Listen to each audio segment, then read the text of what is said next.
I'm Andrew Dempster. I'm the Director of the Australian Centre for Space Engineering Research here at the University of New South Wales. I think one of the ones that I'm most passionate about is the requirement for Australia to have somewhere for our clever graduates to go, people who are studying space topics at university. It's just best that I think it's best that they remain in Australia rather than travel overseas to pursue their careers. I think that really Australia needs to be responsible for its own space assets and for its own use of space. And so the whole thing about responsibility, not being a freeloader, and showing that we're capable of making up our own mind about what we need and solving our own problems. Now, if you look at the history of anything, if you look at the history of Australia, for instance, it was discovered, if you like, by Western civilizations when people were doing exploration, like someone like Abel Tasman. It was also discovered by Captain Cook, who was doing science. He was going to come to the Pacific to look at the transit of Venus. So those two things happen in space as well. So there's the early stage that NASA's involved with, which is exploration, and there's a lot of stuff in space doing science.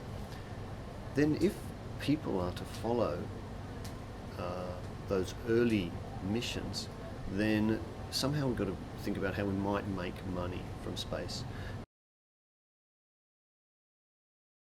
So one of the things we're looking at in terms of running business in space is off-Earth mining. So mining asteroids, mining the moon, and then using some of the materials that you mine in space. So rather than find an ore body in space, bring back the resources to Earth, the idea is that you would use them.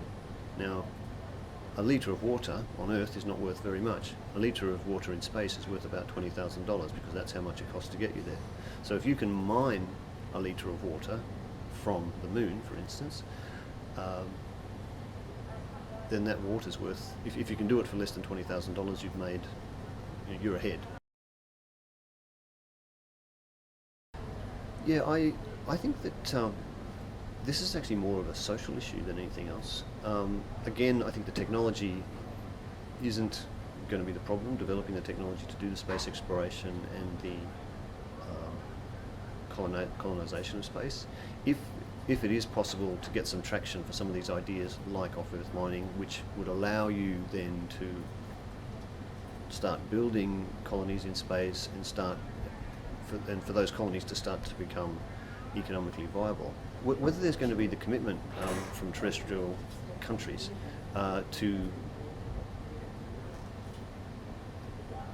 the ongoing commitment in space, to keep sending people, and the idea of getting people out there. Because again, if you come back to the analogy of the Europeans when they went out and tried to settle other areas of the world, these expeditions that they sent out were quite expensive, and they were able to bring resources back like gold from South America or whatever.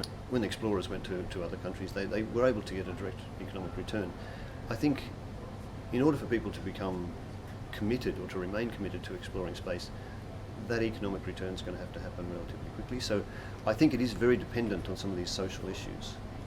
And again, as I said, I don't think the technology is going to hold us back.